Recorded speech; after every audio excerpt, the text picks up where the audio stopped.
If you're ever fighting Google or Pinterest to give you the exact design style you're looking for, you know how frustrating it is when it pops up something nowhere close to what you want. So in this video, I want to give you 15 design styles along with some keywords, some key terms that you can use to find what you're looking for a lot faster. I'll also give you some defining core features for each of those styles, as well as some use cases that might make the most sense for each design style or trend. I did a previous video on 40 different design names, which you can also check out. I'm not going to repeat any of those in this video because my goal is to give you the ultimate library of design styles over time so that you can always come back, you can find exactly what you're looking for. So let's get started with a super fun one called Neo-Fruitger Arrow. Very, very interesting key term. Neo-Fruitger Arrow appears to be a revival of the bubbly, techie, optimistic aesthetic from the early 2000s. So think about those glossy buttons, gradients, clean sans serif fonts, and for whatever reason, a lot of sky and cloud imagery. It takes the clarity of Fruitger-style typefaces, which, by the way, is named after Adrian Fruitger, a Swiss type designer, and it combines those fonts with a dreamy, almost nostalgic digital feel. I think about it like retro-futurism mixed with a hint of MySpace energy. Hey Frank. Coming out of my cage. Here are some core features of this style you should keep in mind. Light glossy gradients, blue skies mixed with water or chrome, airy soft lighting effects and transparency, sans serif typography, and floating elements like bubbles or clouds.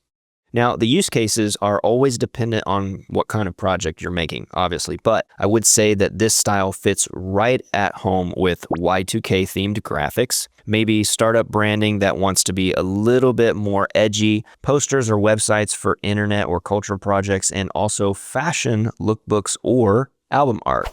Okay, let's talk about a style I'm upset about, and I'm upset because I didn't know about it sooner. Shout out to Duda, our social media manager, for cluing me in on dark or gothic academia. Yes, you can search either of those phrases in Pinterest. You're gonna get exactly what you're looking for.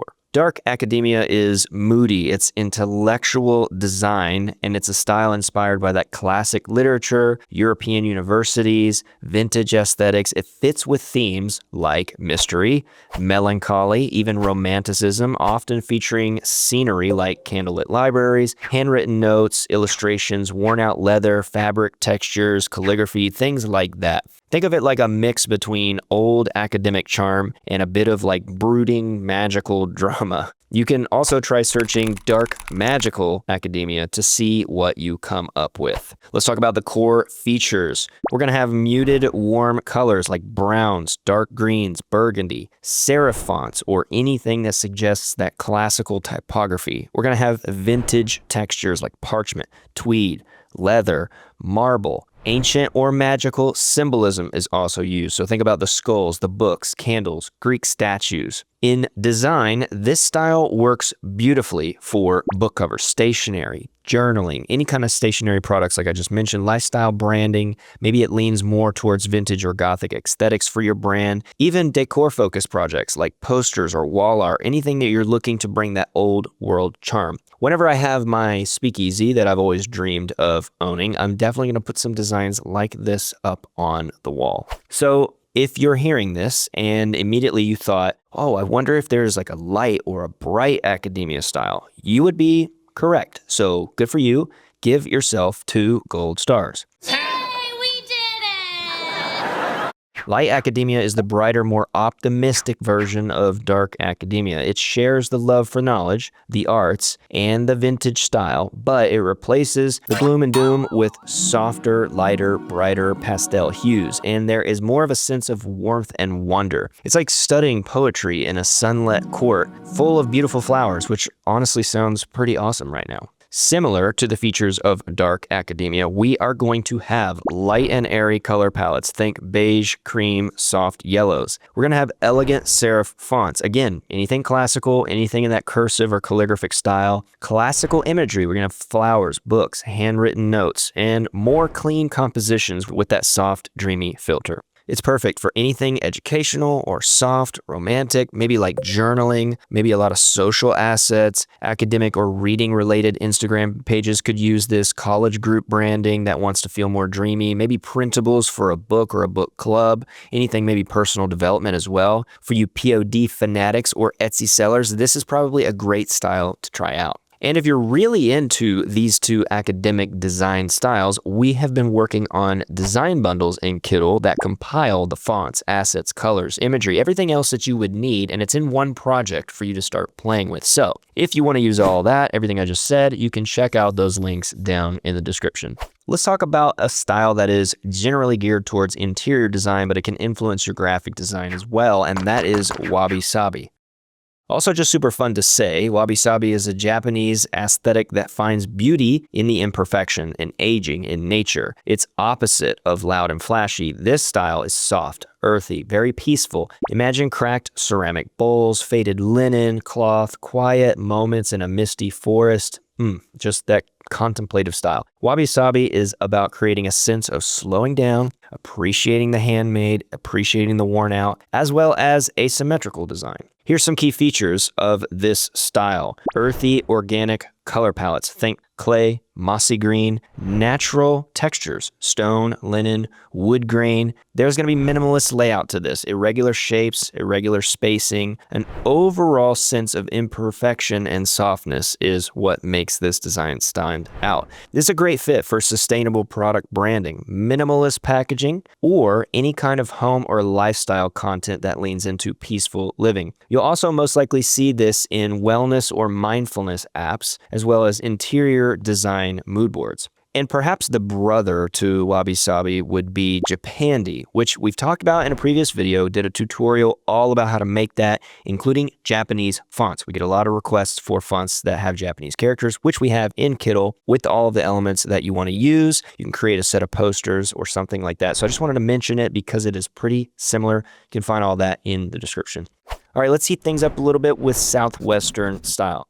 Go ahead, think about your cowboys, your horses, outlaws, cactus, desert, because this style pulls right from the American Southwest. You know, the deserts, cacti, everything. It's warm, rustic. It always feels like it belongs under a blazing sun. You'll recognize it from these core features. We're going to have warm tones like terracotta, burnt orange, sandy beige, turquoise. We're going to have textured backgrounds like stucco, worn leather. There's going to be some geometric tribal patterns to this and some desert imagery, obviously like cacti, sunrises, and horses, things like that. Fonts with a vintage or Western folk vibe are very important here. It works perfectly for artisan product packaging, boho-inspired wedding invites, Western-themed restaurant menus, and as of late, a lot of apparel, a lot of t-shirts and tote bags. We actually did a video making this style in Kittl. You can check that out up in the cards or down below. Let's hit the open seas with our next design style, which is nautical.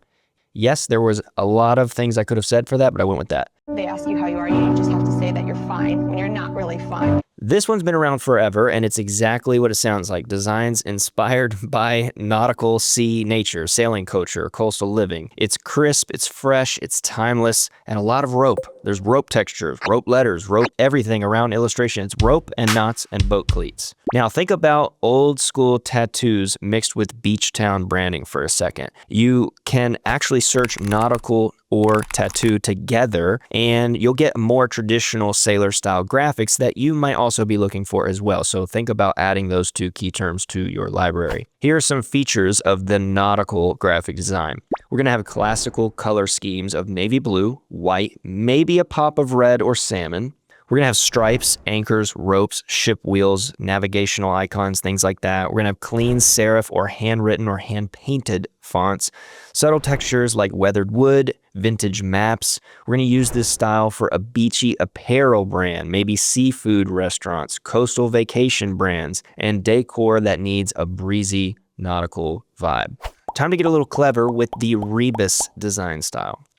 Now, Rebus is a visual word puzzle. It's when you replace parts of a word or phrase with a picture or an icon to get the point across, but you don't have to do that. You don't have to replace the word with an actual image. You can just add the icon or image in the midst of your typographic layout, and it becomes playful, becomes surprising. It's a great way to catch attention. Some of the defining features here are a mixture of letters and icons that combine to form words. We're going to have bold layouts that encourage people to decode the message or to just capture their attention. We may have visual puns, conceptual wordplay. We're usually going to have a pretty clean and legible layout to this, and it's an awesome choice for magazine and book covers. Just like the Living with Objects book that Graham talked about in a recent video, we're going to use this for branding campaigns with a smart or witty vibe, maybe social media graphics that get people commenting, and obviously posters and things like that. It's also great for merch too, especially if you're trying to be clever or use one-liners.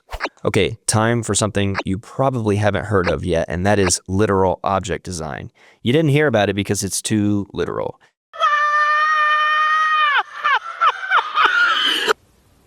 This style of design often mimics a real-life object, like a boarding pass, a receipt, a file, a label, and it places it on a different object. It plays on nostalgia, familiarity. People love it because it's actually very unexpected, but relatable. And it's also important to note here that the literal object that I'm saying is the overall category. So you're going to need to get creative with what you start searching to bring up the design inspo. Just think of stuff that already exists, like ticket design, freight containers that you see, receipts, barcodes, and more of stuff like that that you can mix into your creative project. There are some core traits to this, which are layouts that replicate the real world form of the thing, like tickets or labels. Textures that make it feel printed, paper, creases, perforated edges, tape. Fonts that match the object, so a lot of monospace fonts might be used, especially on receipts. And there are little real-life details, like the barcodes I said, stickers. There are little warning icons around things. Use this when you want your designs to stand out and be more tactile, especially for posters or packaging, maybe album art.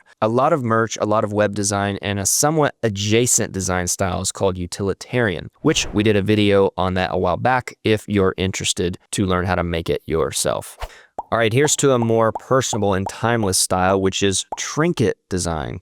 Trinket Design is like dumping out your childhood toy box, complete with your pins, your charms, your plastic figurines, and your random shiny stuff. It's playful and very cluttered, but in a cute way, and it always feels like a sticker sheet that's been brought to life. Duda, our social media manager, actually did a deep dive on trinkets on her personal YouTube channel, and I would really encourage you to go check that out because it's all about why we need and love trinkets. So that's down in the description for you as well. Now, here are some features that make this design style pop. Bright candy-colored palettes, often on a white or plain background. Chunky outlines and simplified shapes around cutout objects. We're going to have lots of tiny floating objects and characters, and a playful collective vibe. So you're going to want to think about pins, patches, gumball machine toys. It works perfectly for sticker packs, digital merch, youth branding, fun product packaging, or even social media content that you want to post in order to evoke a nostalgic feel. Up next, we have a sleek and shiny style called Glassmorphism. Glassmorphism is a modern, digital-first style that makes your layout look like it's made of frosted or sometimes cut glass. You're going to see it a lot on apps and websites where things are blurry and glowy, which can feel super high-tech. Some core features of this design style are blurry, semi-transparent layers, soft drop shadows and glowing edges, bright gradients that peek through the glass, and clean, minimal sans serif typography.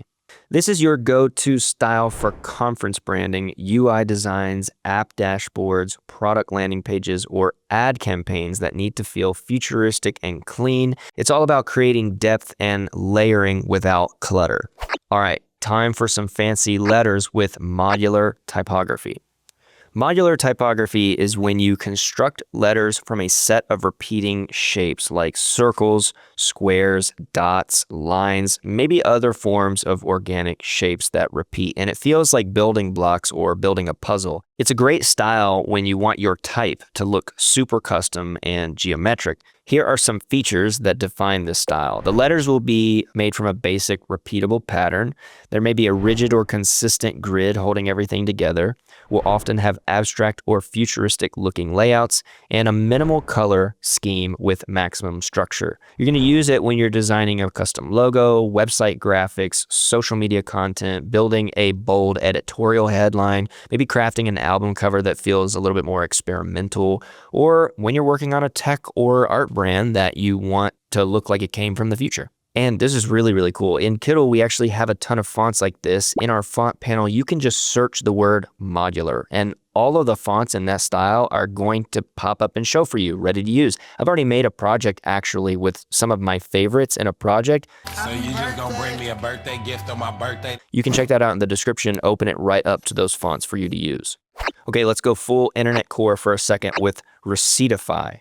This style literally looks like a receipt, and I honestly think it's brilliant. It's super clever. There's kind of two different forms that I've seen. One is the thin, wispy pastel paper, monospaced fonts mixed with the handwritten marker or scripts, dotted lines, barcode numbers. It gives it the more nostalgic diner looking feel. Maybe you've been looking for that. Now the second one is an actual just white paper receipt you get when you check out at a grocery store or any other shop. Now, this became pretty popular when Spotify playlists turned into a receipt, because Receiptify is actually a service provider you can attach to your Spotify account. But now it's become more of a design language in its own right. So here's what you can look for in the Receiptify style. Monospaced fonts like a courier, black text on a white or off-white background, or the vintage ticket order paper with handwritten fonts or marker drawing. You're going to have visuals like barcodes, check boxes, timestamps, long, narrow, vertical layouts, just like a real receipt would have. And I think this style is perfect for a lot of things, but a few things that come to my mind are playlist graphics, quirky t-shirt designs, sticker packs, coffee branding, restaurant branding might be nice, social media story posts for sure, and ironic branding projects that you want to have more of a niche or nostalgic feel. And if you're looking more specifically for that vintage receipt style, you can actually try keywords like checklist graphics or affirmation design, because those niche topics utilize this style quite a bit. Let's move to something a bit more vibrant with narrative Neo-Brutalism design. Now, if you just search narrative design, you're probably not going to get anything that you're looking for. So I've tacked on Neo-Brutalism to it, which is a louder, raw, and text-heavy design style that isn't trying to be pretty. It's trying to tell you something, often in the case of story, in terms of narrative, which is the topical design style. It mixes the hard-edged utilitarian vibes of brutalist design with storytelling energy that makes use in a lot of indie magazines or artistic book covers. Now, we've seen the layouts be adapted to both website portfolio style and also literal package design, and it's a brilliant style to use because of the innate grid system. Most of the time, you're filling in boxes to create the overall composition, which is just like an even bigger box. Here are some visual markers for this. Bold pastel colors, heavy use of sans serif type, grid lines, borders, and sharp boxy elements, and a focus on text and message instead of images or illustrations. You can use this style for your event posters, edgy editorial designs, your personal portfolios, or a louder branding project where the honesty, the impact of what you're saying is more important than designing something that's super flashy. So if you want to get really intense about your message, this might be the move for you. Let's soften things up now with modern nostalgia. This style blends retro design cues from the 70s and 80s packaging with 90s ads, vintage cassette tapes, Polaroids, everything like that in a modern layout with digital polish on top. It's memorable, a little bit sentimental, and pretty much trending all of the time right now. Here are some key features. You're going to have retro-inspired fonts mixed with modern sans serif fonts. color palettes that are borrowed from vintage print media. So think about those muted colors. You're gonna have subtle effects like halftones, really soft shadows, a lot of grain. Layouts will nod to the old style, but still feel fresh and clean. And you're gonna use probably vintage mock-ups like cassettes, VHS, CDs, Polaroids, anything like that. It's a perfect fit for lifestyle branding, throwback apparel, banners, cover art, podcast art, social media ads. I mean, the list goes on and on. Pinterest will actually reward you a lot by giving you quality images once you start clicking on something, scrolling, clicking. So be cautious, because before you know it, 2 hours are going to pass you by. All right, last but not least, let's talk about Swiss punk typography. This is what happens when clean, orderly, heavily gridded Swiss style goes rogue. Go crazy. Go stupid. You still have your sans serif fonts, you still have your grids, you still have your cleanliness, but it's not as spaced out anymore. They've been rotated, they've been layered, they've been duplicated, and it is noisy on purpose. It's a bit of graphic design rebellion mixed with a special design touch. Here are some core traits. Sans serif fonts that clash in terms of size and weight. You're gonna have sharp contrast, a lot of black and white, occasionally a bold pop of color like red, blue, or green. You're gonna have misaligned layouts on purpose, seemingly broken grids, and overlapping elements. It's gonna have this cut and paste collage energy, almost like the DIY scrapbooking of cutout typography. This design is a favorite amongst poster designers, experimental fashion lookbooks and magazines, bold website branding, or just when you want to make something that dares you to look twice. It's really messy, but in the best possible way. Okay, there's 15 more design styles for you to go investigate, but we've definitely got more. If there was a particular style you know about, you want me to talk about, drop a comment down below so I can add it to the list, or maybe you could describe what you're looking for and I can help you out with the keywords or search terms you need to go use on Pinterest or Cosmos or another reference site. And if you haven't given Kittl a try yet, you can get started with a lot of the templates, a lot of fonts, a lot of assets based on the design styles I've mentioned in this video. You can always search for a style in our search bar, or you can look through our design bundles to find the type, find the assets, find the style that you're looking for. These will save you so much time hunting because we've already got everything in one place for you to start your creative projects. And if you're keen on subscribing to Kittl, I've got a 25% discount code just for you down in the description. So you can use that when you feel like you're ready. Don't forget to subscribe to the channel here so you don't miss as soon as I put out another design styles video just like this. Thank you so much for watching, and I will see you in the next one.